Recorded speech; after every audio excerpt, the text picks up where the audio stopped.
சில பேரை இப்படி சொல்றது உண்டு, அடுத்தவங்களை அனுசரித்து நடந்துக்க தெரியல, அவன் என்ன சார் மனுஷன் அப்படிம்பாங்க. சக மனிதர்களோட எப்படி பழகிறது அப்படின்னு தெரியாததுனாலேயே பல பேர் இன்னைக்கு சங்கடப்பட்டுக்கிட்டு இருக்கிறாங்க. வசதி வாய்ப்பெல்லாம் சரியா இருக்கும், ஆனால் வாழ்க்கை சரியா இருக்காது. இன்னொருத்தர்கிட்ட எப்படி பேசுறது பழகிறதுங்கிறது தெரியாததுனால தான் இந்த அவஸ்தை. சரி, இந்த அவஸ்தை இல்லாமல் வாழறது எப்படி? இதுக்கு அனுபவசாலிகள் சில வழிமுறைகளை சொல்றாங்க. அதெல்லாம் என்னென்னங்கிறத இப்போ தெரிஞ்சுக்குவோம். முதல்ல நம்ம நாக்கு நம்ம கண்ட்ரோலில் இருக்கணும். வார்த்தைகளை கொட்டிவிட்டு அதுக்கப்புறம் அள்ள முடியாமல் கடந்து கஷ்டப்படக்கூடாது. எப்படி பேசுகிறோங்கிறதும் முக்கியம், பேசுகிறப்ப எப்படி முகத்தை வச்சிருக்கிறோங்கிறதும் முக்கியம். அன்பாக பேசினாலும் நல்லா இருக்கும். அப்படி பேசுகிறப்ப ஆதரவாக அவர் தோள் மேலே ஒரு கையை போட்டுக்கிட்டு பேசினா இன்னமும் நல்லா இருக்கும். ரெண்டாவது விஷயம், இன்னொருத்தர்கிட்ட பேசுகிறப்ப வாக்குறுதிகளை அள்ளி வீசக்கூடாது. கொடுக்குற வாக்குறுதி குறைச்சலாக இருக்கணும். அப்படி கொடுத்த வாக்குறுதியை கண்டிப்பாக நிறைவேற்றணும். நாம் ஒருத்தரை பாராட்டுறோம் அல்லது அவரை பற்றி அபிப்பிராயம் சொல்கிறோம்னா அது ஆக்கப்பூர்வமாக இருக்கணும். நம்ம பாராட்டு அல்லது விமர்சனம் அடுத்தவருடைய முன்னேற்றத்துக்கு உதவுறது மாதிரி இருக்கணும். நாம் சொல்கிறத கேட்டுட்டு அவன் தலையில் கையை வச்சுட்டு உட்காந்துடக்கூடாது. எப்பவும் உற்சாகமாக இருக்கணும், முகம் அலர்ச்சியாக இருக்கணும். மனுஷன் இருந்தால் வருத்தம், கவலை, ஏமாற்றம் எல்லாம் இருக்க தான் செய்யும். அதெல்லாம் மனசில் இருக்கட்டும். அந்த வருத்தமும் கவலையும் ஏமாற்றமும் சேர்ந்துக்கிட்டு நம்ம முகத்தில் இருக்கிற மலர்ச்சியை மூடி மறைக்கிறதுக்கு நாம் இடம் கொடுத்துடக்கூடாது. எந்த விஷயத்தை பற்றி யாருக்கிட்ட பேசினாலும் வெளிப்படையாக பேசணும், திறந்த மனசோட பேசணும். மூடி மறைச்சி முன்னு மூழ்கிக்கிட்டு இருக்கக்கூடாது. இன்னொருத்தர்கிட்ட பேசுகிறப்போ விவாதம் பண்ணுங்க, அது தப்பு இல்லை.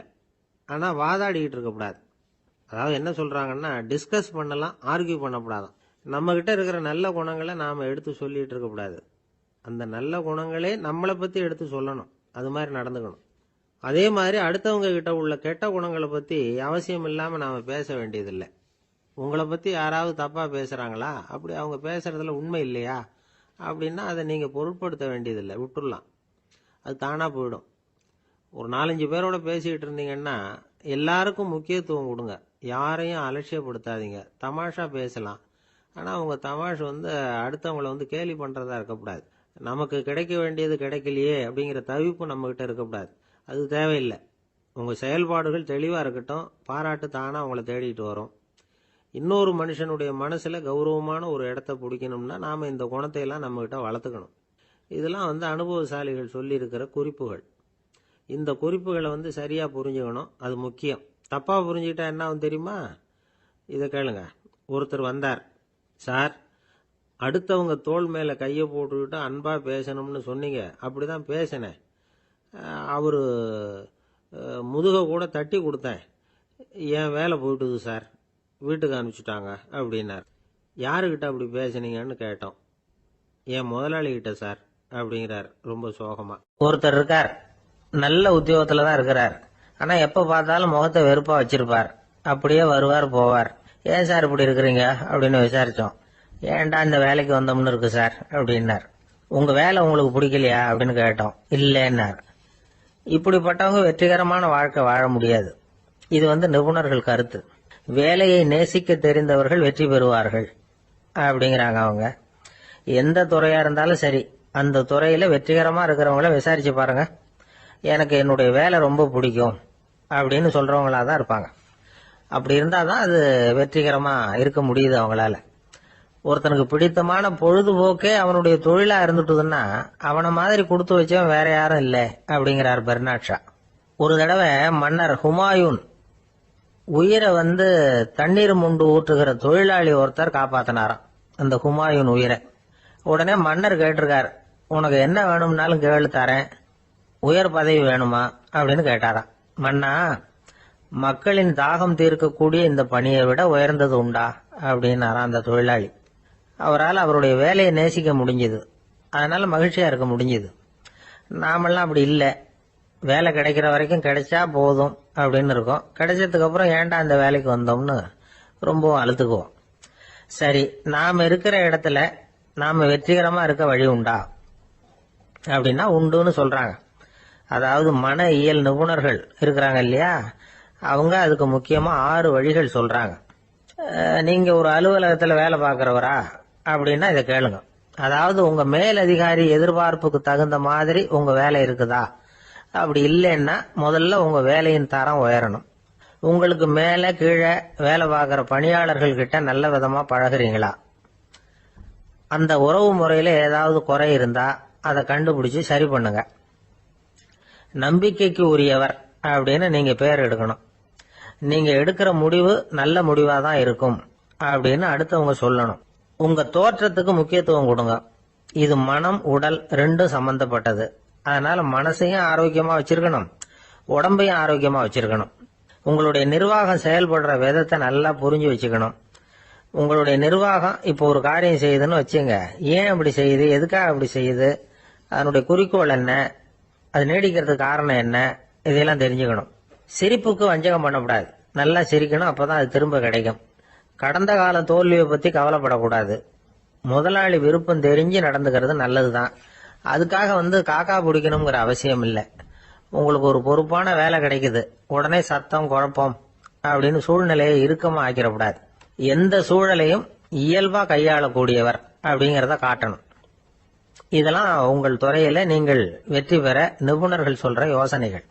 இவ்வளவு விவரமும் சொல்லிவிட்டு ஒருத்தரை பார்த்து கேட்டோம், இப்ப சொல்லுங்க, நீங்க செய்யற வேலை உங்களுக்கு பிடிச்சிருக்குதா அப்படின்னா. ரொம்ப ரொம்ப பிடிச்சிருக்குது அப்படின்னார்.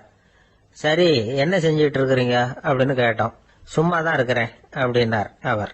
இந்த உலகமே ஒரு நாடக மேடை, நாம எல்லாரும் நடிகர்கள். இது ஞானிகள் சொல்றது. இது ஒரு பக்கம் இருக்கட்டும். இந்த உலகத்துக்குள்ள எத்தனையோ நாடக மேடைகள், எத்தனையோ நடிகர்கள், எத்தனையோ நாடகங்கள், இதெல்லாம் எப்படி ஆரம்பமாச்சு, அதுதான் இன்னைக்கு தகவல். அதாவது ஆதி மனிதன் பேச ஆரம்பிக்கிறதுக்கு முன்னாடி சைகையாலேயே எல்லாத்தையும் சொல்லிட்டு இருந்தான். அதனால அப்பவே நடிப்பு ஆரம்பமாயிட்டுது. முதல்ல ஒரு வேட்டையத்தான் அவன் நடிச்சு காட்டியிருப்பான்.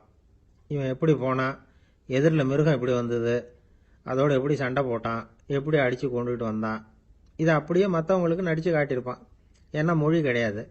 இந்த காலத்துல எல்லாம் நாடகங்களில் நடிக்கிறவங்கள நடிகர்கள்ங்கிறோம். ஒரு காலத்தில் இவங்களுக்கு என்ன பேர் தெரியுமா? திஸ்பியர்கள் அப்படின்னு பேராம். இதுக்கு காரணம் உண்டு. அதாவது 2000 வருஷத்துக்கு முன்னாடி கிரீஸ் நாட்டில் திசிபியஸ் அப்படின்னு ஒரு ஆள் இருந்தான். அவன் ஒரு பெரிய நாடக கலைஞன். அவன் சில இளைஞர்களை சேர்த்துக்கிட்டான், பயிற்சி கொடுத்தான், நாடக குழுவை உருவாக்கினான். நடிகர்களையும் நாடகத்துக்கு தேவையான பொருள்களையும் ஏற்றிக்கிட்டு போகிறதுக்கு ஒரு வண்டியையும் தயார் பண்ணான். அந்த வண்டியிலேயே அவன் கிரேக்க நாடு பூராவும் சுற்றினான். ஊர் ஊராக நாடகம் போட்டான். ஒரு ஊருக்கு போனதும் அங்கே நாடகம் நடத்த தியேட்டர் இருக்கா அப்படிங்கன்னெல்லாம் பார்க்கறது இல்லை அவன். ஏன்னா அப்போலாம் தியேட்டர்னா என்னென்ன தெரியாது. நாடகம்னா அது ஒரு மூடிய கொட்டைக்குள்ளே தான் நடத்தணுங்கிறது அப்போ யாருக்குமே தோணலை. இந்த வண்டி போகும், அதுவே ஒரு பகுதி, அப்படியே ஒரு மேடை மாதிரி விரிச்சிக்கும். அதில் ஏறி நின்றுக்கிட்டு நாடகத்தை நடித்து காட்டுவாங்களாம். மக்கள்லாம் எதிரில் தரையில் உட்காந்து அதை பார்த்துக்கிட்டு இருக்கிறது. உலகத்தின் முதல் நடமாடும் தியேட்டர் இதுதானா. இந்த திசிபியஸ் தான் முதலாக உலகத்தில் நாடகம்ங்கிற பொழுதுபோக்கை நடத்தி காட்டினவன் அப்படின்னு சொல்கிறாங்க. அவன் சொந்தமாக நாடகம் எழுதுனா, நடித்தான், நாடகத்தை இயக்கினான். அதனால தான் அவனை first man of the theatre அப்படின்னு சொல்லுவாங்க. அவன் தான் நாடக மேடையின் முன்னோடி. கிரேக்கர் காலத்திலேயே நாடக ஆசிரியர்கள், நடிகர்கள், ரசிகர்கள் இவங்கெல்லாம் உருவாயிட்டாங்களாம். நாடகத்தின் சரித்திரத்தில் இந்த 3 பிரிவும் ரொம்ப முக்கியம். அதாவது கிரேக்க தியேட்டர்கள்லாம் திறந்த வெளி மேடைகள் தான். பெரும்பாலும் மலைச்சரிவுகள், அதுவே படிப்படியாக பண்ணியிருப்பாங்க. கீழே அரைவட்ட வடிவில் மேடை, அதுக்கு ஆர்கெஸ்ட்ரான்னு பேர்.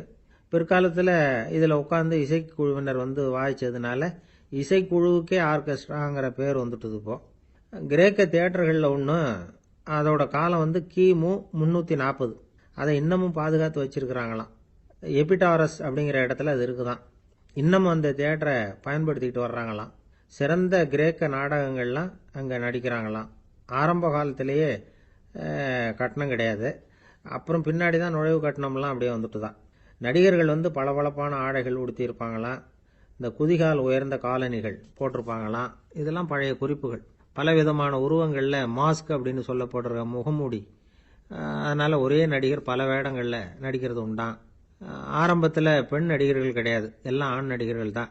ரோமானியர்கள் தான் முதல் நிரந்தர நாடக மேடையை கட்டினவங்க. அதுதான் முதல் தியேட்டர். கிமு 1048 காலகட்டத்தில் பாம்பிங்கிற நகரத்தில் அதை கட்டியிருக்கிறாங்களாம். கிரேக்க ரோமானிய தியேட்டர்களின் அடிப்படையிலேயே இந்த இத்தாலிய வடிவ அமைப்பாளர்கள் இந்த குதிரை லாட வடிவில் ஒரு ஆடிட்டோரியத்தை உருவாக்கினாங்களாம். இப்படி அதை பற்றி நிறைய தகவல் இருக்குது. 1576 லண்டனில் இந்த வின்ஸ்பர்ரி, அப்புறம் இந்த பில்ட்ஸில், அப்புறம் ஜேம்ஸ் இப்படிங்கிற ஒரு முயற்சியால் தான் இங்கிலாந்தில் முதல் தியேட்டர் உருவாச்சான். அப்படி ஒருத்தர் இருந்தாராம். உலக நாடக மேடையின் வரலாறு இதுதான். அதாவது இப்பெல்லாம் அறிவியல் வளர்ச்சி அதிகமாயிட்டுது, திரைப்படம் தொலைக்காட்சி எல்லாம் வந்தாச்சு. ஒவ்வொரு வீடுமே ஒரு குட்டி தியேட்டர் மாதிரி ஆயிட்டுது. தொலைக்காட்சி முன்னாடி உட்காந்தா எழுந்திருக்கவே மனசு வர்றதில்லை. ஒரு அம்மா ஒரு மனோதத்துவ டாக்டரை தேடிட்டு வந்தாங்களாம் இந்த காலத்தில். டாக்டர், எங்கள் வீட்டுக்காரர் எப்போ பார்த்தாலும் டிவி முன்னாடி உட்காந்துக்கிட்டு அதையே வெறிச்சு பார்த்துக்கிட்டு இருக்கிறார், உத்து பார்த்துக்கிட்டு இருக்கார், எனக்கு சந்தேகமாக இருக்குன்னாங்களாம். இது மனக்கோளாறு இல்லைங்க, ஆர்வ கோளாறு, அவ்வளவுதான், இதுக்காக பயப்படாதீங்கன்னாரான் டாக்டர்.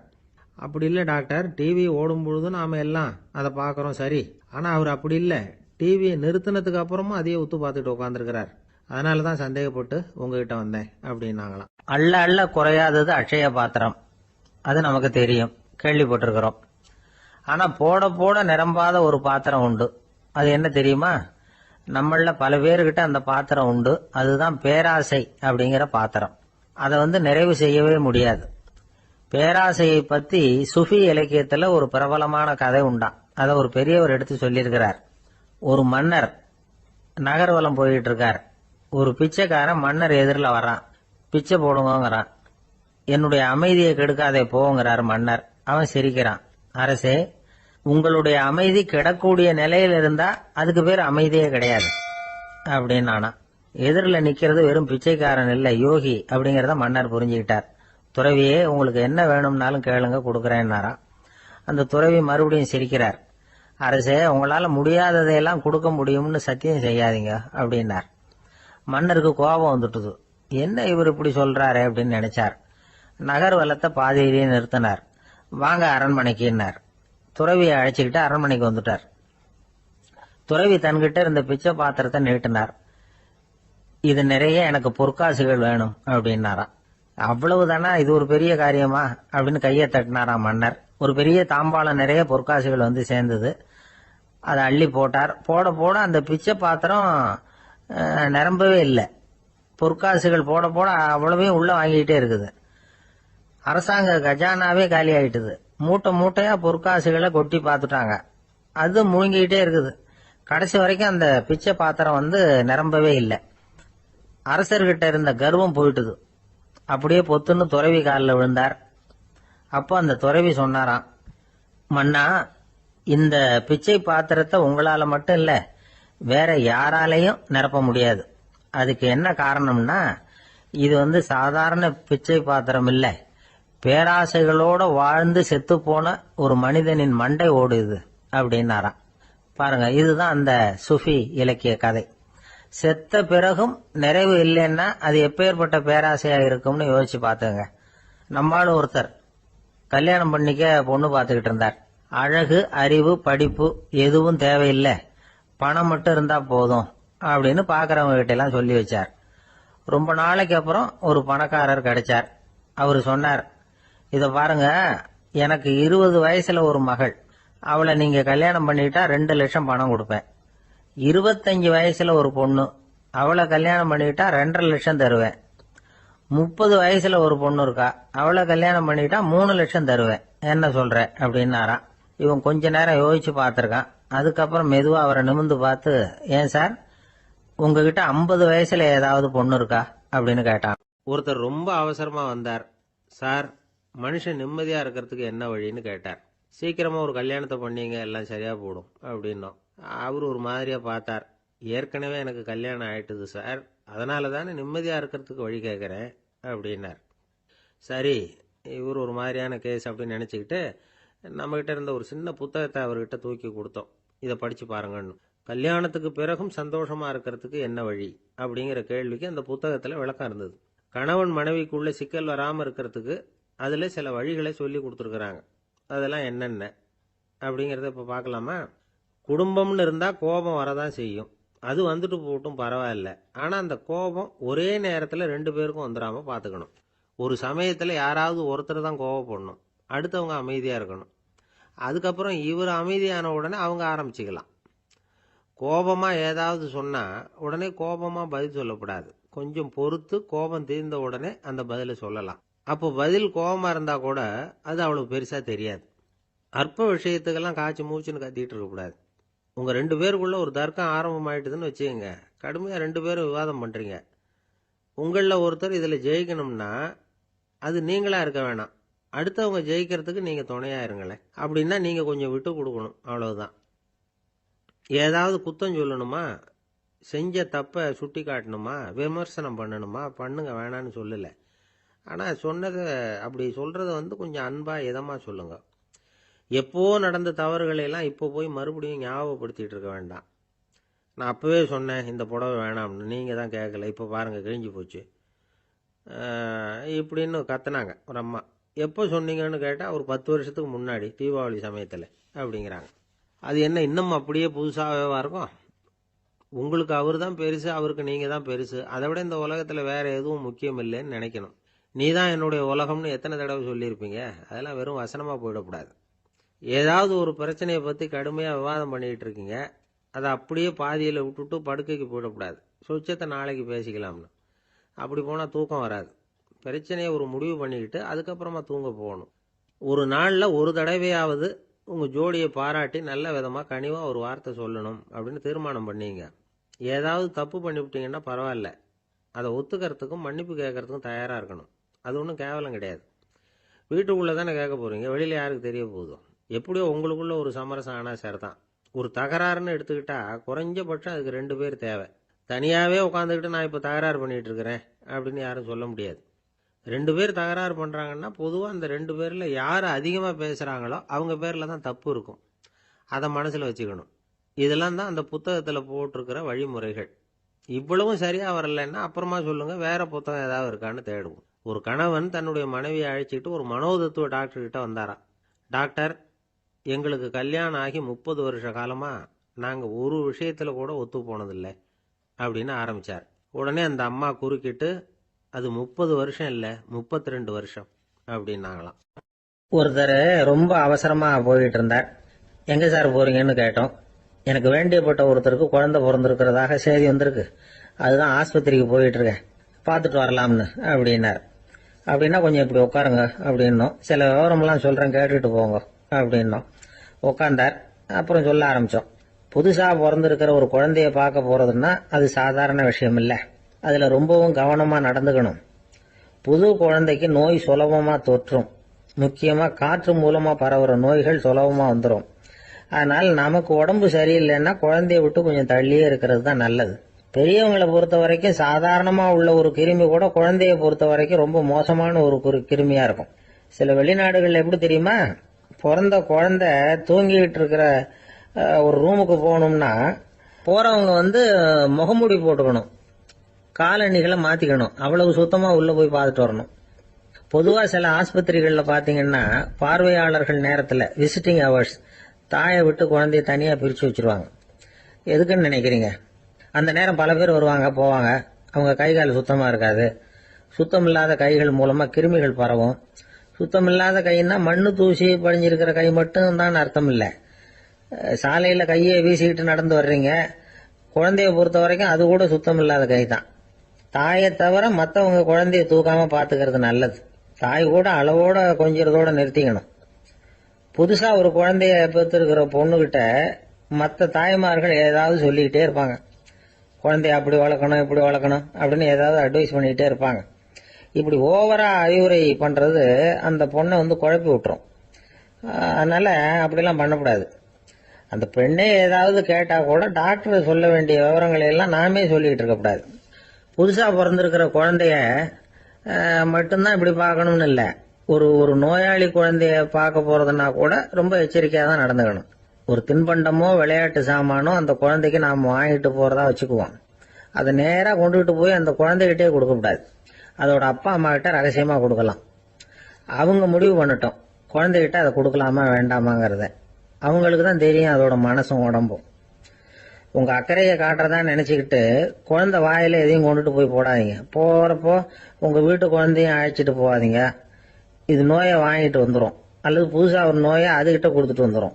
என்னதான் உங்களுக்கு பழக்கமான குழந்தையா இருந்தால் கூட அதுக்கு விருப்பம் இல்லைன்னா பேசக்கூடாது. அங்கே போய் அவங்க பள்ளிக்கூடத்தை ஞாபகப்படுத்திட்டு இருக்கக்கூடாது.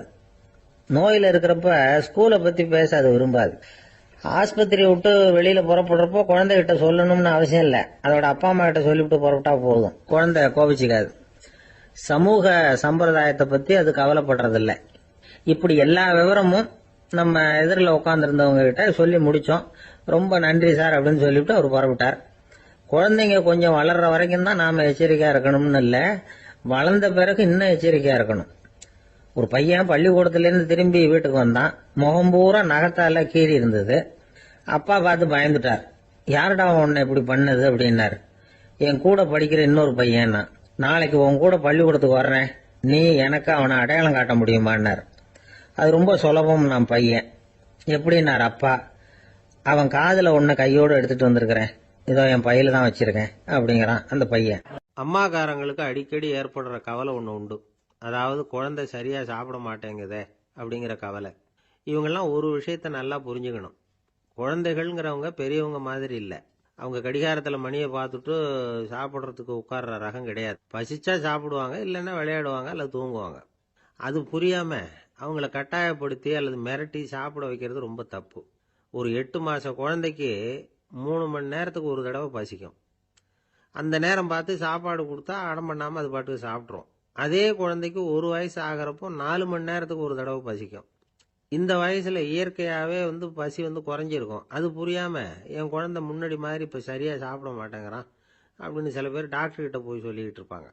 இன்னொரு விஷயம், ஒரு குழந்தைக்கு வயசு அதிகமாகிற வேகத்துக்கு உடம்பு எடையும் அதிகமாகிக்கிட்டே போவாது. உடம்பு எடை அதிகமாகிற வேகம் குறைஞ்சிக்கிட்டே வரும். 6 மாச குழந்தைக்கு ஒரு வாரத்தில் 150 கிராம் எடை கூடும். ஒரு வயசுல வாரத்துக்கு 71 கிராம் எடை கூடும். இது புரியாம அதிகமாக சாப்பாட்டை கொடுத்து குழந்தைய கஷ்டப்படுத்தக்கூடாது. ஏன்னா அளவுக்கு மீறின உணவு அஜீரணத்தை உண்டு பண்ணிவிடும். குழந்தைக்கு ஒரு தட்டில் கொஞ்சமாக ஆகாரத்தை வச்சு கொண்டுகிட்டு போய் கொடுக்கணும். மலை மாதிரி குவிச்சு வச்சா அதை பார்த்ததுமே பசி அடங்கி போயிடும். அடித்து மிரட்டி பயமுறுத்தி குழந்தைய சாப்பிட வைக்கிற பழக்கம் இருக்கு பாருங்க, அதுக்கு ஃபுட் ஃபோர்ஸிங் அப்படின்னு பேர். இப்படி பண்ணினா குழந்தைக்கு சாப்பாட்டில் விருப்பம் குறைஞ்சிரும், அதை கண்டாவே வெறுக்க ஆரம்பிச்சிடும். அது மாதிரி உளம் சார்ந்த பசி குறைவு, சைக்கோஜெனிக் அனோரெக்சியா, அது ஏற்படுமா. சாப்பாடுங்கிறதே ஒரு தண்டனை மாதிரி தோணும். குழந்தைகளுக்கு பிடிச்ச மாதிரியான ஆகாரத்தை கொடுக்கணும். சத்து அதிகம் இருக்குங்கிறதுக்காக அதுக்கு பிடிக்காத ஆகாரத்தை கொடுத்து கட்டாயப்படுத்தக்கூடாது. குழந்தைகளுக்கு 2 வயசு ஆகிறப்போ இயற்கையாகவே எதிர்மறை குணம் உண்டாகும். அதாவது அந்த எதிர்மறையாக பேசுறது. இது மாதிரி சமயங்களில் நாம் என்ன சொல்கிறோமோ அதுக்கு நேர்மாறாக நடந்துக்கும். ஏட்டிக்கு போட்டி. சாப்பிட சொன்னால் விளையாட போவோம், விளையாட சொன்னால் சாப்பாடு கேட்கும். இதை புரிஞ்சுக்கிட்டு நடந்துக்கணும். குழந்தை சொன்ன பேச்சை கேட்கலேன்னு கோவப்படக்கூடாது. குழந்தை வளர வளர பிடிவாத குணம் வர்றது சகஜம். கேட்டதை வாங்கி கொடுத்தாதான் சாப்பிடுவேன் அப்படின்னு பிடிவாதம் பண்ணும். வாங்கி கொடுத்து விடுறது தான் உத்தமம். நீங்களும் அதுகிட்ட பிடிவாதம் பண்ணிட்டு இருக்கக்கூடாது. ஏன்னா கேட்டது கிடைக்கலையேங்கிற ஏமாற்றம் கூட குழந்தையோட பசியை குறைச்சிரும். கேட்டது கிடைச்சுட்டா பசி அதிகமாகும், கொடுத்ததை மலமலன்னு சாப்பிட்றோம். குழந்தைகளுக்கு கண்ட கண்ட நேரத்தில் சாப்பிட்றதுக்கு எதையாவது வாங்கி கொடுத்துக்கிட்டு இருந்தா சாப்பாட்டு நேரத்தில் சாப்பிடாம அடம் பண்ண ஆரம்பிச்சிடும். பள்ளிக்கூடம் போகிற பிள்ளைங்க காலை உணவை சரியாக சாப்பிட மாட்டாங்க. அச்சம், அவசரம், பரபரப்பு இதெல்லாம் தான் காரணம். பள்ளிக்கு புறப்படுறதுக்கு ஒரு 3/4 மணி நேரத்துக்கு முன்னாடியே சாப்பாடு போட்டுருங்க, அது சரியாக போடும். படிக்கிற குழந்தைகள் உடல் சோர்வு, மனச்சோர்வு இது காரணமாக கூட சாப்பிட மறுக்கிறது உண்டு. இப்போ உதாரணமாக சாயந்தரம் விளையாடி விட்டு வீட்டுக்கு வந்ததும் சாப்பிட சொன்னால் வேணாம்பாங்க. இது உடல் சோர்வு. ரொம்ப நேரம் வீட்டு பாடங்களை செஞ்சு முடித்த கையோடு சாப்பிட சொன்னாலும் அவங்களால சரியாக சாப்பிட முடியாது. இது உளச்சோர்வு, அதாவது மனச்சோர்வு. இதை தவிர குழந்தைகளுக்கு உடல் நலக்குறைவு ஏற்பட்டால் கூட சாப்பிட மறுக்கிறது உண்டு. சில மருந்து மாத்திரைகள் கூட பசியை குறைச்சிரும். அதனால் சரியாக தெரிஞ்சுக்கிட்டு குழந்தைகளை சாப்பிட வைக்கணும். அது புரியாமல் கையில் சாப்பாட்டு தட்டை வச்சுக்கிட்டு குழந்தைகளை விரட்டிக்கிட்டு அலையக்கூடாது. ஒரு சின்ன பையன் சொன்னான், எங்கள் அம்மா சாப்பாடு போடுறது தெரிஞ்சா நான் உடனே வீட்டை விட்டு வெளியில் ஓடி போடுவேன் அப்படின்னா. ஏன் இப்படி பண்ணுறேன்னு கேட்டோம். எங்கள் அப்பா கூட அது மாதிரி தான் சார் பண்ணுவார் அப்படிங்கிறான். ஒரு கடைக்கு போனேன், 5 ரூபா பணத்தை எடுத்து கொடுத்தேன். ஒரு தினசரி பத்திரிகையை கேட்டேன். அவரு உடனே அங்கே அடுக்கி வச்சிருந்த பத்திரிகையில் ஒன்று எடுத்து என் கையில் கொடுத்தார், வாங்கிக்கிட்டேன். மீதி பணத்தை எடுத்தார், அதையும் என் கையில் கொடுக்கணும்ல, கொடுக்கல. எதிரில் இருந்த பலகையில் வச்சு எடுத்துக்க சொன்னார். எப்பவும் அவர் அப்படி தான் பண்ணுவார். நானும் எடுத்துக்கிட்டு வந்துடுவேன். இவர் ஏன் இப்படி பண்ணுறாருங்கிறது எனக்கு ரொம்ப நாளாக ஒரு சந்தேகம். ஒரு நாள் அவர்கிட்டயே இதை கேட்டுவிட்டேன். ஏங்க, நீங்கள் உங்கள் கடைக்கு வந்து பொருள்கள் வாங்குறவங்களுக்கு நீங்கள் பாக்கி சில்லறையை கொடுக்குறப்போ பலகையில் வச்சு விட்றீங்க, கையில் கொடுக்க மாட்டேங்கிறீங்களே, ஏன் அப்படின்னு கேட்டேன். காசை கையில் கொடுத்தா நம்மகிட்ட இருக்கிற லட்சுமி போயிடுவா சார் அப்படின்னார். அதாவது பணம் செலவாயிடும் அப்படின்னு அர்த்தமா. இன்னொரு நண்பர், அவர் ஒரு நாள் வழக்கத்துக்கு மாறா ரொம்ப சோகமா உட்காந்துருக்கிறார். ஏங்க என்னாச்சு, ஏன் இப்படி கப்பலே கவிழ்ந்தது மாதிரி உட்காந்துருக்கிறீங்க அப்படின்னு கேட்டேன். கப்பலே கவிழ்ந்திருந்தா கூட நான் இப்படி கவலைப்பட மாட்டேன் சார், வேற ஒன்று நடந்து போச்சுன்னார். என்னன்னு கேட்டேன். என் உச்சந்தலையில பள்ளி ஒன்று விழுந்துட்டுதுன்னார். அதுக்காகவா இப்படி அப்படின்னு ஆச்சரியப்பட்டேன். ஆமாங்க, பள்ளி உச்சந்தலையில் விழுந்தா பலன் என்னன்னு பஞ்சாங்கத்தில் பார்த்தேன், மரணம்னு போட்டிருக்கு அப்படின்னு சொல்லிவிட்டு அவர் தொடர்ந்து கவலைப்பட ஆரம்பிச்சிட்டார். இப்படியும் ஒருத்தர், என் கூட வேலை பார்க்குற ஒருத்தர் எப்படி தெரியுமா, தினமும் வலது காலை வச்சு தான் ஆபீஸுக்கு உள்ள நுழைவார்.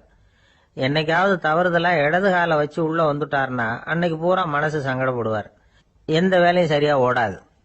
கேரம் போர்டு ஆடுற ஒருத்தர் எப்ப ஆட உட்காந்தாலும் ஸ்ட்ரைக்கரை கை தவறி கீழே விழற மாதிரி பண்ணி அதுக்கப்புறம் அதை எடுத்துக்கிட்டு ஆட உட்காருவார்.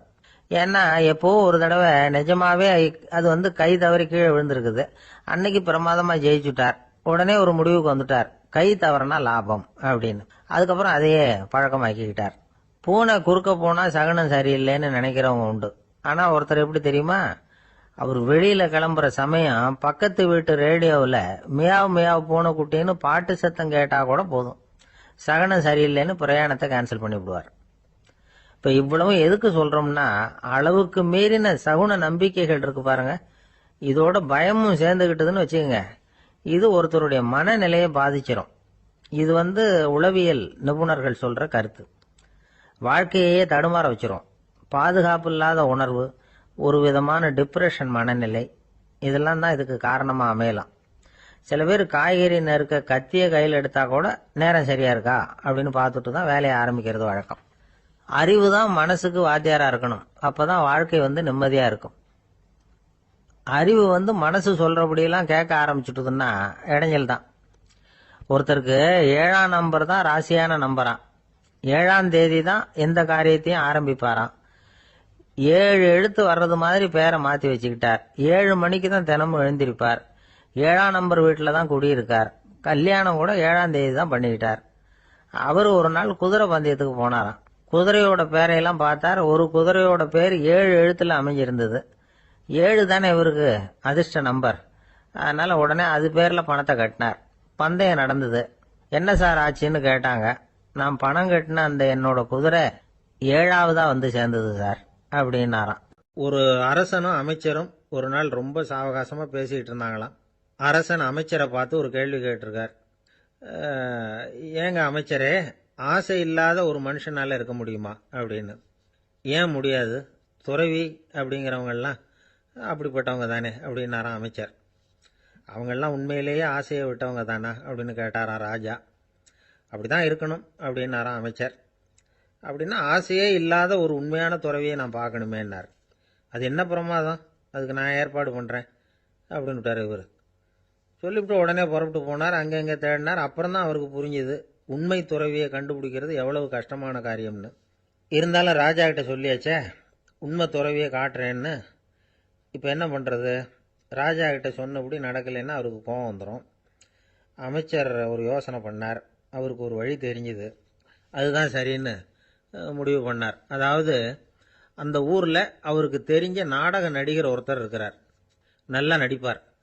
அவரை போய் பார்த்தார். இதை பாருப்பா, எனக்காக நீ ஒரு காரியம் செய்யணும்னார். என்னன்னு கேட்டார் அவர். நீ ஒரு துறவி மாதிரி கொஞ்ச நேரத்துக்கு நடிக்கணும்.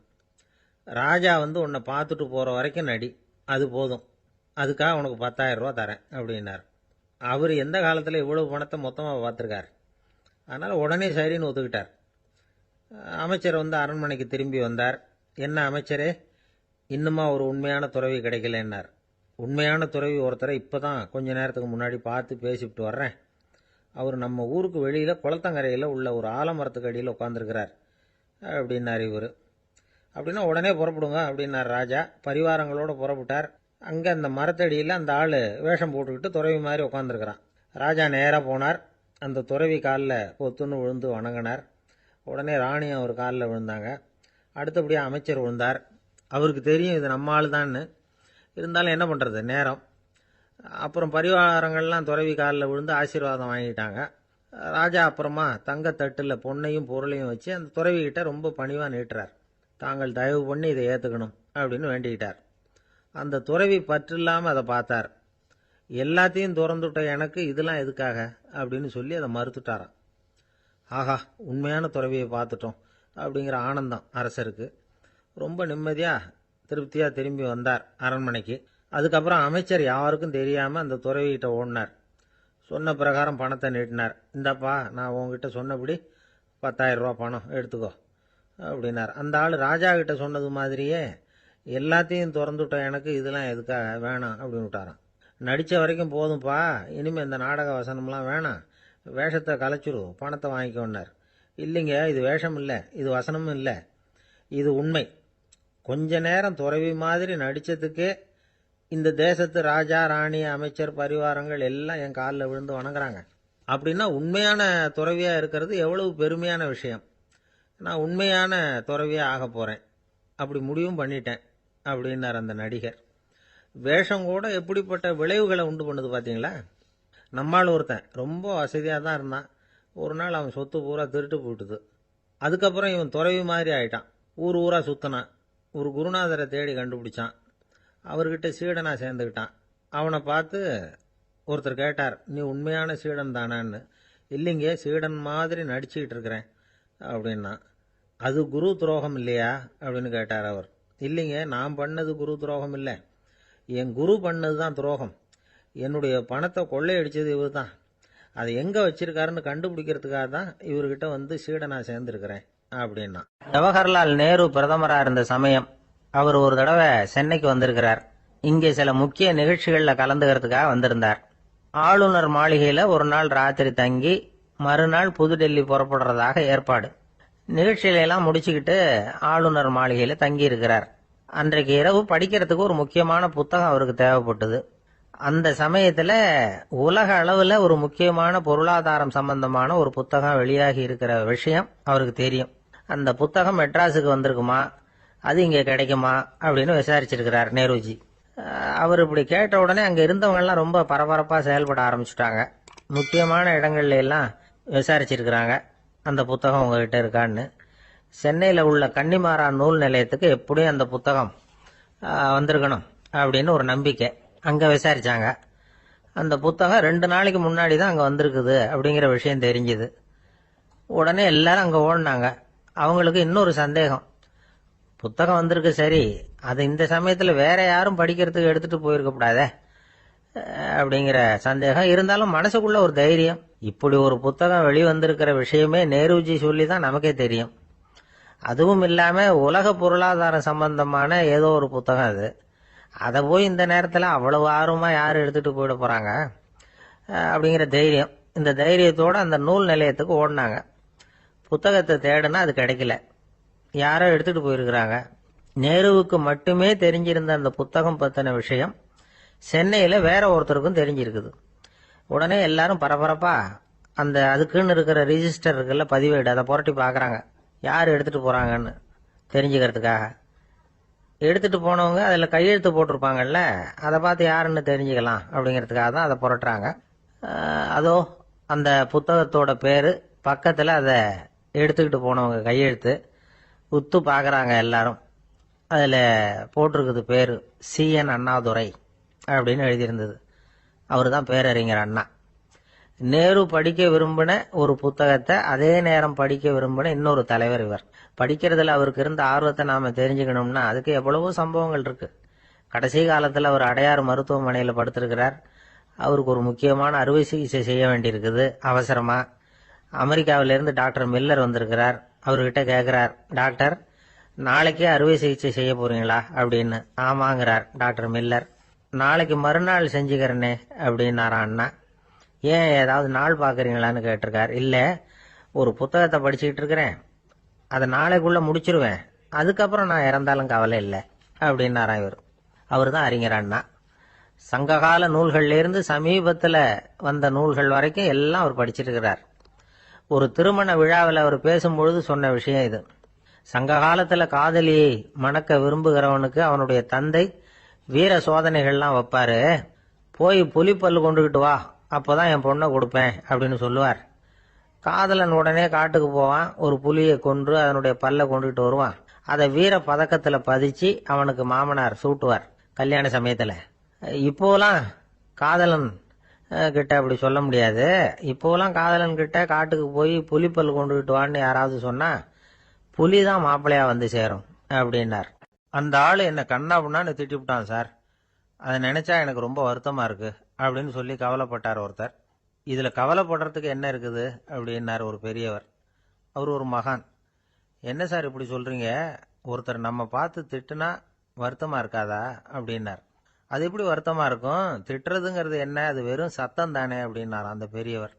நம்ம ஆளுக்கு தலையை பிச்சுக்கலாம் போல இருந்தது. இருக்காது அப்படின்னா நமக்கு அப்படி தானே தோணுது. அந்த பெரியவர் சொல்றது ரொம்ப பெரிய விஷயம். அதை நாம புரிஞ்சிக்க முயற்சி பண்ணலாம்னா நடைமுறை வாழ்க்கைக்கே அது ஒத்து வர்றது மாதிரி தெரிய மாட்டேங்குது. இருந்தாலும் அந்த பெரியவர் அதுக்கு என்னதான் விளக்கம் கொடுக்குறாருன்னு பார்ப்போமே. ஒரு ரயில் போயிட்டு இருக்கு, அதில் ஒரு சாது போயிட்டு இருக்கார். அந்த ரயில் அவர் ஹரித்வாரம் போயிட்டு இருக்கார். அவர் ரயிலில் ஏகப்பட்ட கூட்டம். நம்ம ஊர் ரயில் கேட்கவா வேணும், டிக்கெட் வாங்கிட்டு கொஞ்சம் பேர், வாங்காத கொஞ்சம் பேர். அது என்னத்துக்கு அனாவசியமாக டிக்கெட் அப்படிங்கிற நினைப்பில் பாதி பேர். இந்த கூட்டத்துக்கு மத்தியில் அந்த சாதுவும் போயிட்டு இருக்கிறார்.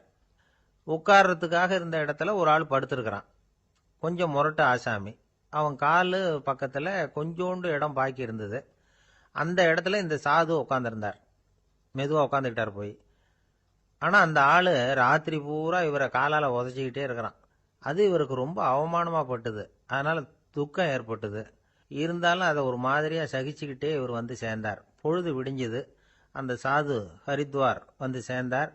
அங்கே ஒரு பெரிய ஞானியை சந்திச்சார். ராத்திரி ரயிலில் அந்த ஆள் உதைச்சதையும் அதனால் தனக்கு ஏற்பட்ட துக்கத்தையும் இந்த சாது அந்த ஞானிகிட்ட சொன்னார். சொல்லிவிட்டு, ஏன் சுவாமி, எனக்கு துக்கம் ஏற்பட்டதே அது தப்பா அப்படின்னு கேட்டார். தவறுதான்னார் அந்த ஞானி.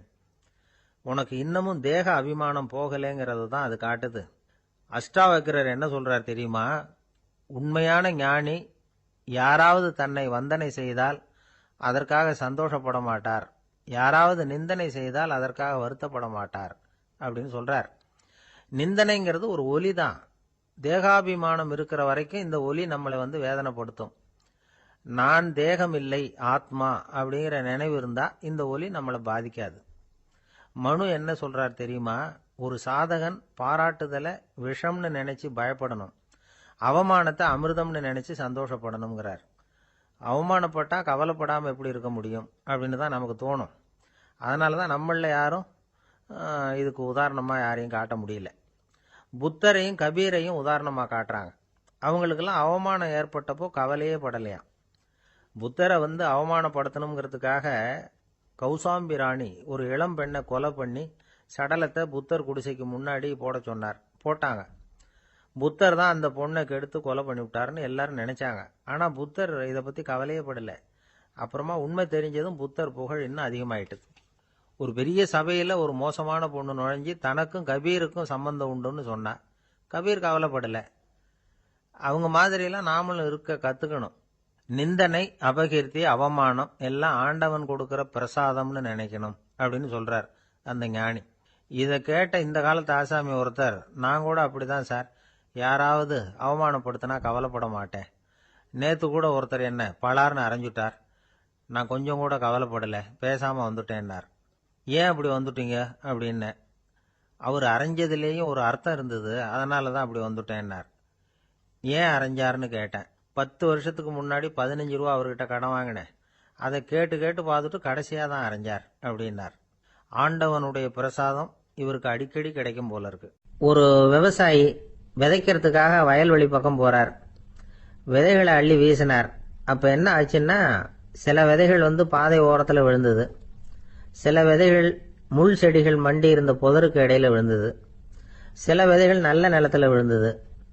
பாதை ஓரத்தில் விழுந்த விதை என்ன ஆச்சுன்னா, அதெல்லாம் பறவைகள் கண்ணில் போட்டுவிட்டுது. உடனே உட்காந்து கொத்தி தின்னுட்டு போட்டுது. அதிகமாக மண் இல்லாத பாறை பகுதியில் விழுந்த விதையெல்லாம் லேசாக வேர் விட்டு முளைக்க ஆரம்பிச்சுது. அதுக்கப்புறம் வேறு கீழேயும் ஆழமாக போக முடியல, மேலேயும் சூரிய வெப்பம் அதிகம் தாங்க முடியல, எல்லாம் காஞ்சி கருகி போட்டுது. புதர் பகுதியில் சில விதைகள் விழுந்தது இல்லையா, முள் செடிகள் காடாக மண்டி போயிருந்தது. அதனால முளைச்சி வர்ற செடிக்கு நெருக்கடி அதிகமாக போட்டுது, சரியா வளர முடியல, விளைச்சலும் சரியா இல்லை. நல்ல நிலத்துல விழுந்த விதைகள் மட்டும் நல்லா முளைச்சது, நல்லா வளர்ந்தது, விளைச்சலும் பிரமாதமா இருந்தது. இந்த கதையை சொல்லிவிட்டு கேட்க செவியுள்ளோர் கேட்கட்டும் அப்படிங்கிறார் இயேசு பெருமான்.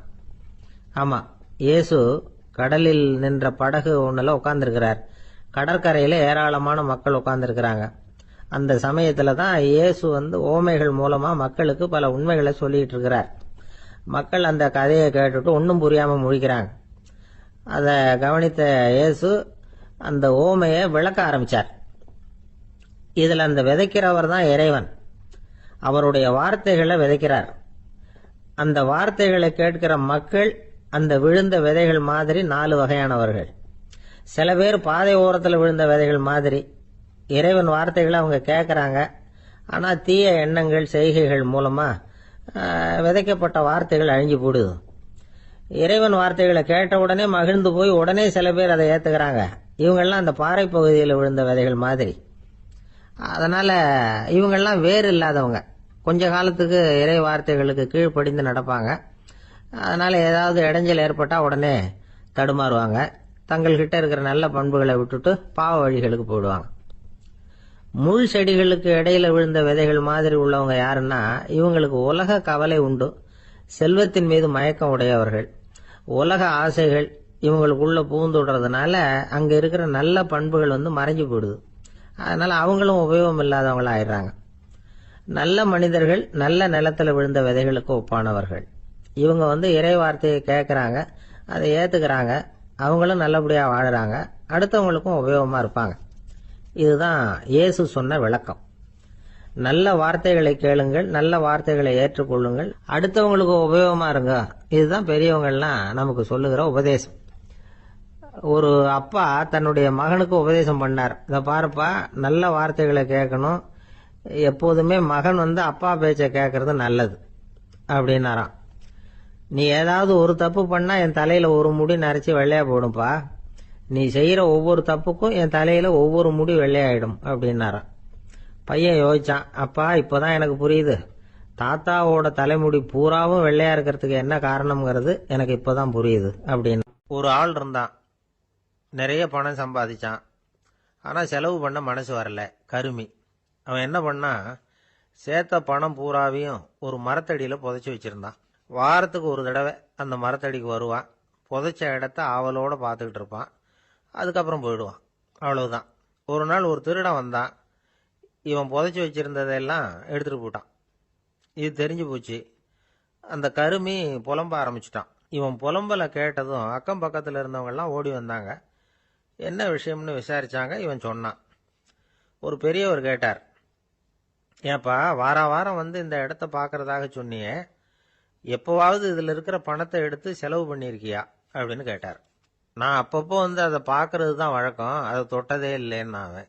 சரி, அப்படின்னா இப்போவும் நீ அதே மாதிரி வாரம் ஒரு தடவை இந்த இடத்த பார்த்துட்டு போகலாமே அப்படின்னாராம் அந்த பெரியவர். அதுவும் சரிதானே, எவ்வளவு காலமானாலும் அவன் அந்த பணத்தை எடுத்து செலவு பண்ண போறதில்ல. அப்படி இருக்கிறப்ப உள்ளே பணம் இருந்தாலும் ஒண்ணுதான், இல்லாம போனாலும் ஒண்ணுதான். இதுல இருந்து என்ன புரியுதுன்னா, ஒருத்தர்கிட்ட இருக்கிற பணத்தை கொண்டு அவர் பணக்காரரா ஏழையா அப்படின்னு முடிவு செய்யறது சரியில்லை. அந்த செல்வத்தை அனுபவிக்கிற திறன், பயன்படுத்துற திறன், அதை வச்சுதான் அவர் ஏழையா பணக்காரரா அப்படிங்கறத நிர்ணயம் பண்ணணும். அதுதான் சரி. செலவு பண்ண தெரியாதவன் சேகரம் பண்ணிட்டே இருக்கிறதுனால என்ன பிரயோஜனம்? தலைமுடியே இல்லாதவன் தாராளமா சீப்புகளை வாங்கி சேகரம் பண்றது மாதிரி தானே இது. சில சமயம் செலவு பண்ண நாம தயாரா இருந்தா கூட அந்த செல்வம் நமக்கு பயன்படுறதில்ல. அரேபியாவில் ஒரு நகை வியாபாரி விலை உயர்ந்த முத்துக்களை எல்லாம் அவர் வச்சு வியாபாரம் பண்ணிட்டு இருந்தார். அவர் ஒரு சமயம் ஒரு பாலைவனம் வழியா போயிட்டு இருக்கிறார் ஒட்டகத்துல. அப்போ திடீர்னு கடுமையான புயல் வீச ஆரம்பிச்சுட்டுது. திசை தவறி இவர் எங்கேயோ வந்துட்டார். கூட வந்தவங்களையும் காணல, எங்க போனாங்களோ தெரியல. இவர் ரொம்ப பயந்து போய் அங்கே எங்கேயுமா அலைஞ்சு திரியிறார். வழியே தெரியல, பசி கடுமையாயிட்டுது. ஒட்டகத்து முதுகுல ஒரு மூட்டை இருந்தது, அதை பிரிச்சு பார்த்தார். உள்ளே ஏதாவது இருக்கான்னு தேடி பார்க்குறார். அது வரைக்கும் கண்ணில் தட்டுப்படாத அபூர்வமான ஒரு பை கண்ணில் பட்டுது. ஆஹா, அதில் ஏதாவது சாப்பிட்றதுக்கு இருக்கும் அப்படின்னு நினச்சி ஆவலாக அதை பிரித்து பார்க்குறார். அந்த பையில் விலை உயர்ந்த முத்துக்கள் நிறைய இருந்துதான். அப்போ தான் அவர் நினைச்சாராம், விலை உயர்ந்த முத்துக்கள் கூட சாப்பிட்றதுக்கு உணவாக முடியாது அப்படிங்கிறத புரிஞ்சுக்கிட்டாராம். எந்த நேரத்தில் எது நமக்கு தேவையோ அது நமக்கு தாராளமாக கிடைக்கணும். அப்படி அது கிடைக்கிறதுக்கு நம்மக்கிட்ட இருக்கிற செல்வம் பயன்படணும். அது நமக்கும் பயன்படலாம், நம்ம மூலமாக அடுத்தவங்களுக்கும் பயன்படலாம். அதுதான் செல்வத்தின் பயன். ஒரு மரத்தடியில் ஒருத்தன் உட்காந்து அழுதுகிட்டு இருந்தான். அந்த பக்கமாக வந்த இன்னொருத்தன் ஏப்பா அழுதுகிட்டு இருக்கிறேன்னு கேட்டான். இந்த இடத்துல தான் பூமிக்கு அடியில் பணம் இருக்குது, புதைச்ச இடம் தெரியல, அதான் அழறேன் அப்படின்னா. நல்லா ஞாபகப்படுத்தி பாரு, எந்த இடத்துல புதைச்ச அப்படின்னு கேட்டான் இவன். அது எப்படி எனக்கு தெரியும், புதைச்சி வச்சிருக்கிறவன் நான் இல்லையே, எங்கள் எதிர்த்த வீட்டுக்காரன் அப்படின்னானா இவன். ஒரு ராஜா இருந்தார். நாடு பூராவும் நிறைய மரங்களை நட்டு வளர்க்கணுங்கிறது அவரோட ஆசை. தானே அதுக்கு முன்மாதிரியா இருக்கணும்னு நினைச்சார். அரண்மனையை சுத்தி மரங்களை நட்டு வளர்த்தார். இதை பார்த்துட்டு ஜனங்களும் அவங்கவுங்க வீட்டை சுத்தி மரக்கன்றுகளை நட்டு வளர்த்தாங்க. கொஞ்ச காலத்துல ஊரு பூரா பசுமையா மாறிச்சு. எல்லாருக்கும் சந்தோஷமா இருந்தது. இது ஒரு பக்கம் இருக்கட்டும். இப்ப நான் சொல்ல போற கதை வேற. அதாவது அந்த ராஜா ஒரு நாள் தன்னுடைய அரண்மனைய சுத்தி இருக்கிற விதவிதமான மரங்களை எல்லாம் போய் பார்த்தார். எப்படி இருக்கிறீங்க அப்படின்னு ஒவ்வொரு மரத்துக்கிட்டையும் விசாரிச்சாராம். எந்த மரமும் சந்தோஷமா இருக்கிறதா தெரியல. அதுக்கும் மனசுல ஒரு குறை. முதல்ல ஆலமரத்துக்கிட்ட போனார். அது சொல்லிச்சு, மண்ணா நான் நல்லா பெருசா வளர்ந்துருக்கிறேன், அடர்த்தியா இருக்கிறேன், கிளையெல்லாம் 4 பக்கமும் நல்லா படர்ந்துதான் இருக்குது, இருந்தாலும் எந்த பிரயோஜனமும் இருக்கிறதா தெரியல எனக்கு. என்னுடைய பழம்லாம் ரொம்ப சின்னதா இருக்குது, என் கண்ணுக்கு சரியா புறப்பட மாட்டேங்குது. நான் இருக்கிற சைஸுக்கு என்னுடைய கிளையில இருக்கிற பழம்லாம் எவ்வளவு பெருசா இருக்கணும், அது இத்தனூண்டு இருக்கிறது எனக்கு பெரிய அவமானமா இருக்கு. இப்படி இங்க நின்றுகிட்டு இருக்கிறதே ரொம்ப கூச்சமா இருக்கு. ஒரு நல்ல புயல் வந்ததுன்னா பேசாம சாஞ்சு விடலாமான்னு பாக்குறேன் அப்படின்னு புலம்புது ஆலமரம். சரி இருக்கட்டும்னு நினைச்சுக்கிட்டு ராஜா அடுத்தபடியா ஒரு அத்தி மரத்துக்கிட்ட போனார். அதுவும் புலம்ப ஆரம்பிச்சுட்டுது. நான் கூட பெரிய மரம் தான், இல்ல இலையெல்லாம் அழகா தான் இருக்குது, பழம் அழகா இருக்குது, இருந்தாலும் உள்ள விஷயம் இல்லையே, அத்தி பழத்தை புட்டு பார்த்தா அத்தனையும் சொத்த அப்படின்னு பழமொழியே உண்டாயிட்டுதே. இப்படி ஒரு கெட்ட பேரோட நான் இருக்கணுமா அப்படின்னு புலம்புது அது. சரி இது இருக்கட்டும் அப்படின்னு சொல்லி அடுத்தபடியா வேப்ப மரத்துக்கிட்ட போனார். அது தன்னுடைய வேதனையை வெளியிட்டது. எனக்கு எவ்வளவோ மருத்துவ குணங்கள்லாம் இருக்கிறதா சொல்லிக்கிறாங்க, இருந்தாலும் என்ன பிரயோஜனம், என்னுடைய பழத்தை மனிதர்கள் யாரும் விரும்பி சாப்பிடுறது இல்லையே அப்படின்னுது. ராஜா அடுத்தாப்புல இருந்து ஒரு பனை மரத்துக்கிட்ட போனார். நான் நல்லா உயரமா தான் வளர்ந்துருக்கிறேன், மற்ற மரங்கள்லாம் என்னை வந்து அண்ணாந்து தான் பார்க்கணும், இருந்தாலும் என்கிட்ட நிழலுக்காக யாரும் வந்து ஒதுங்கிறது இல்லையே அப்படின்னுது. என்ன இது எல்லா மரமும் இப்படி திருப்தி இல்லாம இருந்துகிட்டு இருக்குதே அப்படின்னு நினைச்சுக்கிட்டே ராஜா அடுத்தபடியா அங்க இருந்த ஒரு பைன் மரத்துக்கிட்ட போனார். அழகா உயரமா பசுமையா தான் இருந்தது, ஆனா பழமோ பூவோ கிடையாது. அதை நினைச்சு அது வருத்தப்பட்டுக்கிட்டு இருக்குது. ஓக் மரம் அது ஒன்று நின்றுட்டு இருந்தது. அது என்ன சொல்லிச்சுன்னா, இலையுதிர் காலத்துல என் மேல இருக்கிற எல்லா இலைகளும் உதிர்ந்து போடுது, முடி கொட்டின மனிதர்கள் மாதிரி மொட்டையா நான் நிக்க வேண்டி இருக்குது, என்ன வாழ்க்கை இது அப்படின்னு சொல்லி அழுத்துக்கிட்டது. சரி புளிய மரம் என்ன சொல்லுது பாப்போம்னு அதுகிட்ட போனா, என்னுடைய நிழல்ல யாருமே தங்க மாட்டாங்க, உடம்புக்கு சூடுன்னு ஒதுங்கி போயிடுவாங்க, அடிமரத்தை பாத்தீங்கன்னா பட்டையெல்லாம் உறிஞ்சி பாக்குறதுக்கே கேவலமா இருப்பேன் அப்படின்னுது அது. முருங்கை மரம் என்ன சொல்லிச்சு தெரியுமா, என்னுடைய இலை காயெல்லாம் சாப்பிட்றவங்களுக்கு சத்து கொடுக்கறது வாசம் தான், ஆனா என் உடம்புல சத்தே கிடையாது, கொஞ்சம் வேகமா காத்து அடிச்சதுன்னா முறிஞ்சு விழுந்துடுறேன், என்ன வாழ்க்கை இது அப்படின்னு சொல்லி அது வருத்தப்பட்டது. ராஜா யோசனை பண்ணார், என்ன இது மரங்கள் வந்து பூமியின் வரங்கள்னு சொல்றோம், மழை பெய்யறதுக்கு அதுதான் காரணம், பூமி செழிப்பா இருக்கிறதுக்கும் அதுதான் காரணம், வீடு கட்டுறதுக்கு மரம், நாற்காலி செய்ய உபயோகப்படுத்துறதுக்கும் அதுதான் உபயோகப்படுது, மனுஷனுக்கு வேண்டிய ஆகாரங்களையும் கொடுக்குது, இப்படிலாம் இருந்தும் எல்லா மரமும் நிம்மதி இல்லாம இருந்துகிட்டு இருக்குதே அப்படின்னு நினைச்சார். அப்போ அங்க இருந்த ஒரு மகிழ மரம் அவர் கண்ணுல பட்டது. அந்த மரம் மட்டும் கொஞ்சம் நிம்மதியா மகிழ்ச்சியா இருக்கிறது மாதிரி தெரிஞ்சுது. உடனே ராஜா அதுகிட்ட போனார். உனக்கு மனசுல எதுவும் குறை இல்லையான்னு கேட்டார். இல்ல நான் சந்தோஷமா தான் இருக்கேன்னு அந்த மகிழ மரம். அப்படியான்னு ஆச்சரியமா கேட்டார் ராஜா. ஆமா மன்னா, இந்த இடத்துல நீங்க ஒரு முருங்கை மரத்தையோ வேப்ப மரத்தையோ கூட நட்டிருக்கலாம், ஆனா இந்த இடத்துல நடுறதுக்கு என்ன தேர்ந்தெடுத்திருக்கிறீங்க, அதுவே எனக்கு பெருமை, அதுவே எனக்கு திருப்தி அப்படின்னு தான் மகிழ மரம். மகிழ மரம் சாதாரணமா தான் இருக்கும், இளம் மஞ்சள் நிறத்துல பூக்கள், அது காய்ந்தும் மனம் வீசும். மகிழ மரம் மாதிரி மன திருப்தியோட வாழறதுக்கு நாம கத்துக்கணுமா. நாம இந்த உலகத்துல ஒரு நாயாவோ நரியாவோ கூட பிறந்திருக்கலாம், மனுஷனா பிறந்திருக்கிறோம், அதுவே பெருமை தானே. இந்த நிறைவு தான் மகிழ்ச்சியின் ரகசியம். ஒரு பையன் அப்பா கிட்ட போய், அப்பா நீங்க இந்த உலகத்துல ஒரு மனுஷனா பிறந்தது என்னோட அதிர்ஷ்டம் நானா. ஏண்டா அப்படி சொல்றேன்னு இருக்கார் அப்பா. நீங்க ஒரு கரடியா பிறந்திருந்தா இந்நேரம் நானும் ஒரு கரடி குட்டியா தானே இருந்திருப்பேன் அப்படின்னு நானா. ஒரு பல்கலைக்கழகம், அங்க ஒரு இலக்கிய பேராசிரியர், அவர் பாடம் நடத்திட்டு இருந்தார். ராபர்ட் பிரௌனிங் எழுதிய கவிதைகளை பத்தி சொல்லிட்டு இருக்கிறார். மாணவர்களும் ரொம்ப அக்கறையா அதை கேட்டுக்கிட்டு இருக்கிறாங்க. ஒரு குறிப்பிட்ட கவிதையை பத்தி சொல்லும் பொழுது அந்த பேராசிரியருக்கே ஒரு சந்தேகம். அதாவது அந்த கவிதையின் சரியான அர்த்தம் என்னங்கிறதுல சந்தேகம். பேராசிரியர் யோசனை பண்ணார். அந்த கவிதையை முழுசா புரிஞ்சுக்க முடியல. அதனால மாணவர்களை பார்த்து சொன்னார், மாணவர்களே ஒரு நாள் பொறுத்துக்குங்க, இந்த கவிதையை எழுதின கவிஞர் எங்க வீட்டுக்கு பக்கத்துல தான் இருக்கிறார். இன்னைக்கு சாயந்தரம் நான் அவரை நேரிலேயே போய் பார்க்கறேன், பார்த்து இதுக்கு என்னங்க அர்த்தம்னு கேட்டுட்டு வந்துடுறேன், அதுக்கப்புறம் உங்ககிட்ட சொல்றேன் அப்படின்னாராம். அன்னைக்கு சாயந்தரமே அந்த பேராசிரியர் கவிஞரை தேடிக்கிட்டு போயிட்டார். கவிஞர் அவங்க வீட்டில் அவர் பாட்டு உட்காந்துருந்தாராம். இவர் போய் அவர் முன்னாடி உட்காந்தார். அப்புறம் கேட்டார், ஐயா அந்த கவிதையின் முழு பொருள் என்னன்னு தெரிஞ்சுட்டு போறதுக்காக வந்திருக்கிறேன் அப்படின்னாராம். எந்த கவிதை அப்படின்னாராம் அவரு. இவர் அந்த கவிதையை சொல்லியிருக்கார். கவிஞர் கொஞ்சம் யோசனை பண்ணிவிட்டு அப்புறம் சொன்னாராம், பேராசிரியரே நீங்க கொஞ்சம் தாமதமா வந்துட்டீங்கன்னாராம். இவருக்கு ஒன்றும் புரியல. நீங்க என்ன சொல்றீங்க, நான் தாமதமா வந்துட்டேன்னா? நீங்க தான் உயிரோடு இருக்கிறீங்களே, அப்படி இருக்கும்பொழுது நான் தாமதமா வந்துட்டேன்னா அது எப்படி அப்படின்னு இவர் குழம்பி இருக்கிறார். இப்ப கவிஞர் சொன்னாராம், ஐயா நான் உயிரோட இருக்கிறேன்னா இல்லையாங்கிறது முக்கியம் இல்லை. நான் அந்த கவிதை வரிகளை எழுதினப்போ 2 பேருக்கு அதோட அர்த்தம் தெரிஞ்சிருந்தது. இப்போ ஒரே ஒருத்தருக்கு தான் அதோட அர்த்தம் தெரியும் அப்படின்னாராம். பேராசிரியர் யோசனை பண்ணியிருக்கார். அப்படின்னா அந்த ஒருத்தர் கவிஞர் ராபர்ட் பிரௌனிங்கை தவிர வேற யாரா இருக்க முடியும்?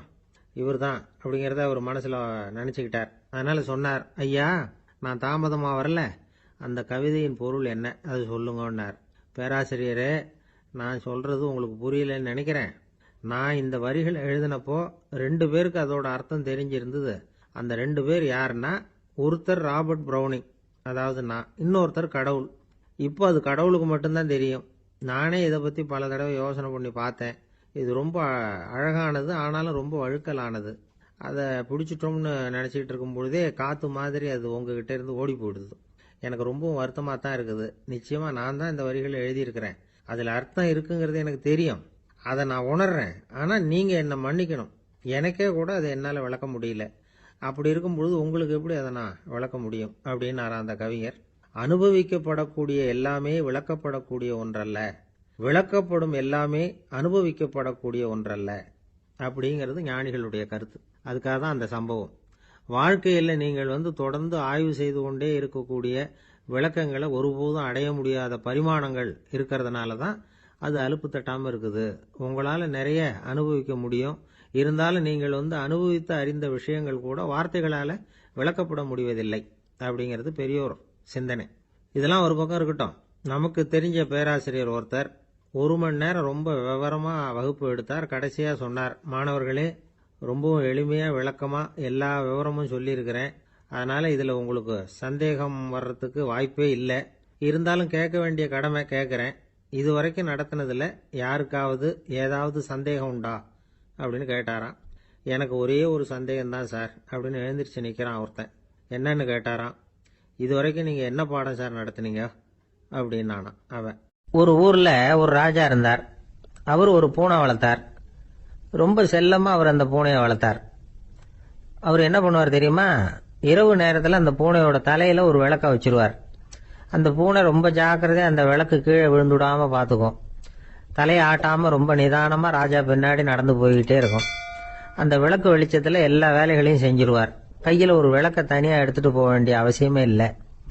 விளக்க தூக்கிட்டு போற வேலையை அந்த பூனை பார்த்துக்கும். அதனால ராஜாவுக்கு அந்த பூனை மேல ரொம்ப பிரியம். மந்திரிகளை எல்லாம் கூப்பிட்டு அவங்க கிட்ட சொல்லுவார், பாத்தீங்களா இந்த பூனை எவ்வளவு விசுவாசமா நடக்குது, என் பேர்ல எவ்வளவு மரியாதை பாத்தீங்களா அதுக்கு அப்படிம்பார். இதை கேட்டுட்டு அங்கிருந்த அமைச்சர்கள் ஒருத்தர் சொன்னார், மன்னா நீங்க சொல்றது சரிதான், இருந்தாலும் இந்த பூனையோட விசுவாசத்தை நாம கொஞ்சம் சோதிச்சு பார்க்க வேண்டியிருக்கு அப்படின்னாராம். சரி உங்க ஆசையை ஏன் கெடுக்கணும், நல்லா சோதிச்சு பாருங்க அப்படின்னு சொல்லிவிட்டார் ராஜா. உடனே அந்த அமைச்சர் என்ன பண்ணார் தெரியுமா? எங்கேயோ புறப்பட்டு போனார். ஒரு 5-6 எலிகளை பிடிச்சிட்டு வந்தார். அரண்மனையில் ராஜா ஏதோ வேலை பார்த்துக்கிட்டு இருக்கிறாரு. பக்கத்தில் அந்த பூனை ரொம்ப பணிவாக நின்றுகிட்டு இருக்குது. அது தலையில் விளக்கு எரிஞ்சுக்கிட்டு இருக்கு.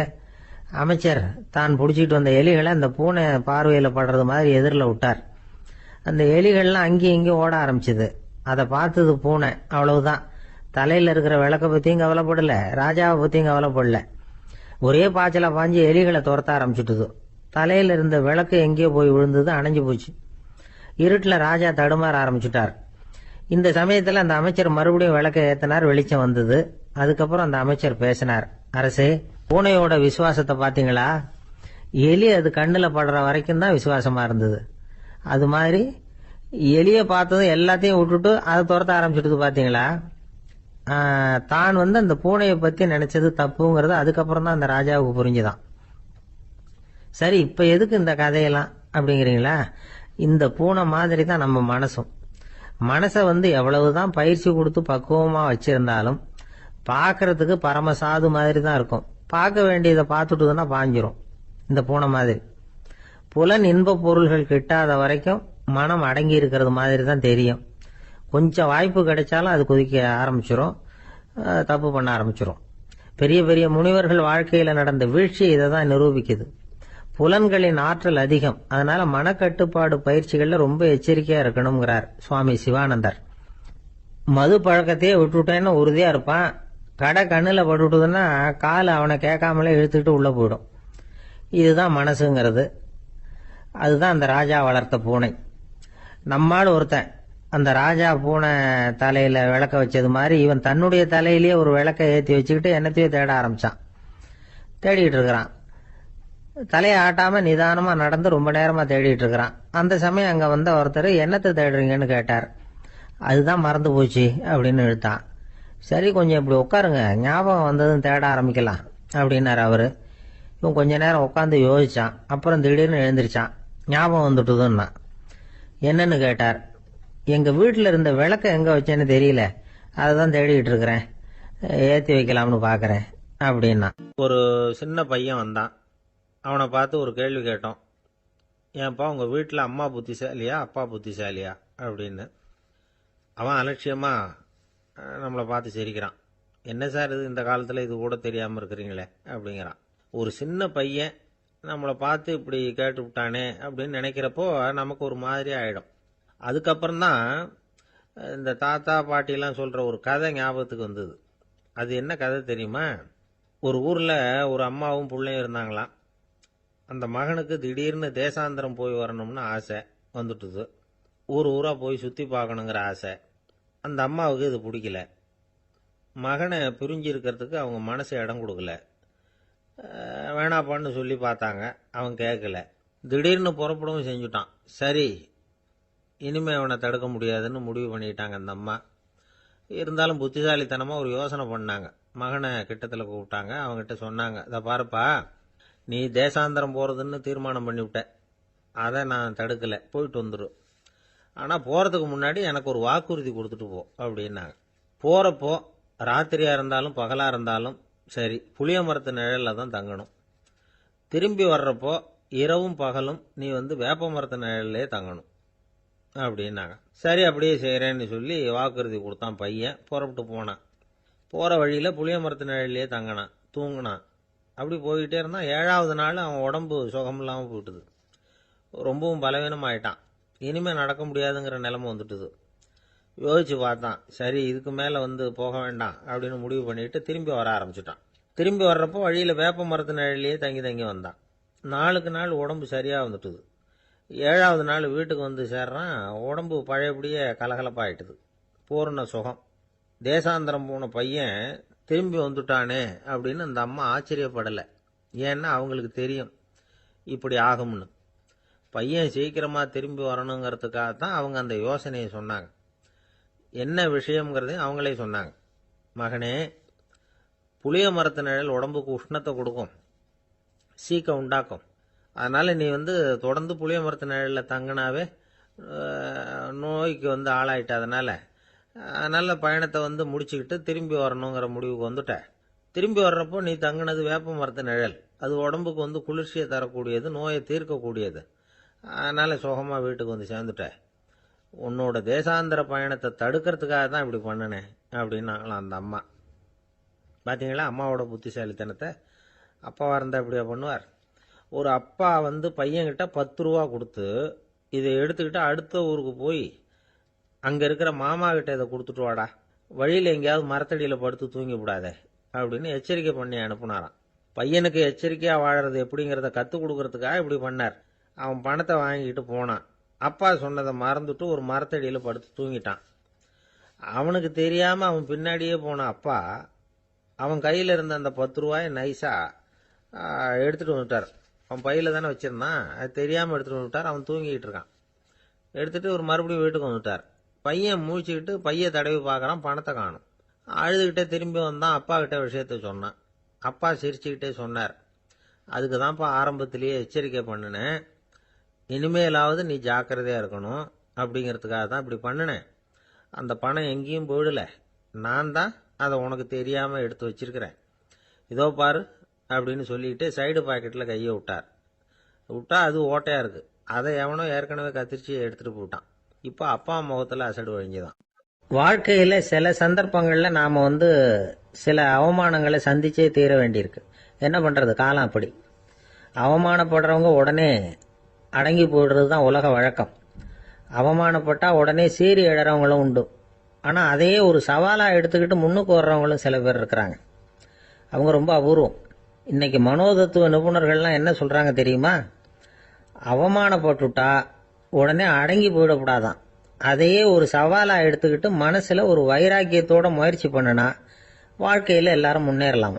அவமானம்ங்கிறத நாம் வைராக்கியமாக மாற்றிக்கணும். அதுதான் வெற்றிக்கு வழி.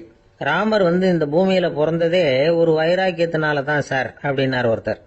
எப்படிங்க அது அப்படின்னு கேட்டேன்.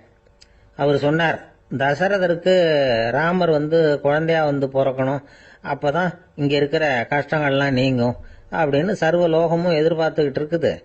ஆனால் அவர் எப்போ பிறப்பார் அப்படின்னு யாருக்கும் தெரியல. அந்த காரியம் சீக்கிரம் நடக்கணுமே, அதுக்கு என்ன பண்ணுறது? நாரதர் வந்தார் ஒரு நாள் தசரதரை தேடி. தசரதா, உனக்கு ஒரு செய்தி தெரியுமான்னு ஆரம்பித்தார். அவர் எப்பவும் இப்படித்தானே ஆரம்பிக்கிறது வழக்கம். என்ன விஷயம்னு கேட்டார் தசரதர். தசரதா, நீ அடிக்கடி உன்னோட தேரில் ஏறிக்கிட்டு தேவலோகத்துக்கு போகிற, அங்கே போகிற வர்ற எல்லாம் பண்ணிகிட்டு இருக்க, எல்லாம் சரி. தேவலோகத்திலையும் உன்னை நல்லபடியாக தான் வரவேற்கிறாங்க. தேவேந்திரன் உன்னை பிரியமாக அழைச்சிட்டு போய் தன்னுடைய அரியாசனத்திலேயே தனக்கு பக்கத்திலேயே உட்கார வைக்கிறான். நீயும் சந்தோஷமாக உட்காந்து பேசிவிட்டு வந்துடுற. ஆனால் நீ இங்கே வந்ததுக்கு அப்புறம் அங்கே என்ன நடக்குது தெரியுமா உனக்கு அப்படின்னாரான் நாரதர். என்ன நடக்குது எனக்கு ஒன்றும் தெரியலையே அப்படின்னாரான் தசரதர். நாரதர்கிட்ட கிட்டத்தில் கேட்டிருக்கார், கொஞ்சம் சொல்லுங்க என்னது அப்படின்னு. அவர் நெருங்கி வந்தாரான் நாரதரும். மெதுவாக அவர் காதோட காதாக சொன்னாராம். அதாவது நம்ம பாஷையில் சொல்லப்போனால் பற்ற வைக்கிறார். நீ அங்கே தேவேந்திரன்கிட்ட உட்காந்து பேசிவிட்டு வந்த பிறகு நீ அங்கே உட்காந்துருந்த அரியாசனத்தை தண்ணி ஊற்றி கழுவி சுத்தப்படுத்துகிறாங்க. நீ என்ன அந்த அளவுக்கு சுத்தம் இல்லாத ஆளா, தினம் குளிக்காமையா இருக்கிற அப்படின்னாராம். தசரதருக்கு இது ரொம்ப அவமானமாக போயிட்டுது. அப்படியே செய்கிறாங்க அப்படின்னாராம். ஆமாம், நீ வேணும்னா நான் சொல்கிறது உண்மையா இல்லையா அப்படின்னு சோதனை பண்ணி பார்த்துக்கோ அப்படின்னாரான் நாரதர். உடனே தசரதர் இதுக்காகவே புறப்பட்டு தேவலோகம் போனார். அங்கே வழக்கம் போலவே இவரை கூப்பிட்டு உட்கார வச்சு பேசிக்கிட்டு இருந்தான் தேவேந்திரன். கொஞ்ச நேரம் பேசிக்கிட்டு இருந்துட்டு சரி நான் கிளம்புறேன்னு புறப்பட்டார். சரி, அவனும் வாசல் வரைக்கும் வழி அனுப்பி வச்சுட்டு உள்ளே போயிட்டான். தசரதர் வெளியில் கொஞ்ச நேரம் மறைஞ்சி இருந்துட்டு மெதுவாக உள்ளே எட்டி பார்த்தார் என்ன நடக்குதுன்னு. நாரதர் சொன்னது உண்மைதான். தசரதர் உட்கார்ந்திருந்த ஆசனத்தை அங்கே 2 தேவர்கள் கழுவி சுத்தப்படுத்திக்கிட்டு இருக்கிறாங்க. தசரதரால் இதை தாங்கிக்க முடியல. அவருக்கு ரொம்ப அவமானமாக போச்சு. நேராக கிடுகிடுன்னு தேவேந்திரங்கிட்டே போனார். நான் உட்கார்ந்திருந்த இருக்கையே சுத்தம் பண்ணுறியே, நான் என்ன அந்த அளவுக்கு பாவியா அப்படின்னு கேட்டார். ரொம்ப கோபமாக கேட்டார். தசரதரே, மனுஷனுக்கு 3 கடன்கள் உண்டு. தேவ கடன், ரிஷி கடன், பித்ரு கடன். இதை தீர்க்காதவன் பாவியாகிறான். இதில் மகனை பெறுவதால் தான் பித்ரு கடன் தீரும். உனக்கு மகன் கிடையாது, அதனால நீ பாவியாகிற. பாவி உட்கார்ந்திருந்த இடம்ங்கிறதுனால அதை சுத்தம் செய்ய வேண்டியது எங்கள் கடமை அப்படின்னு நானும் தேவேந்திரன். இந்த இடத்துல தசரதருக்கு ஏற்பட்ட அவமானம் ஒரு வைராக்கியமா மாறிச்சு. தேவேந்திரனே கேட்டுக்கோ, ஒரு மகனை பெற்ற பிறகுதான் இந்த சபையில மறுபடியும் அடி எடுத்து வைப்பேன் அப்படின்னு சொல்லிவிட்டு போயிட்டாராம். போய் புத்திர காமேஷ் யாகம் பண்ணார், புத்திரர்கள் பிறந்தார்கள். இந்த கதையில உள்ள கருத்து என்னன்னா, தேவேந்திரன் தசரதரை அப்படி அவமானப்படுத்தலைன்னா அவருக்கு இப்படி ஒரு வைராக்கியம் பிறந்திருக்குமா? யோசிச்சு பார்க்கணும். நமக்கு ஏற்படுகிற சில அவமானங்களையும் வைராக்கியமா மாத்தி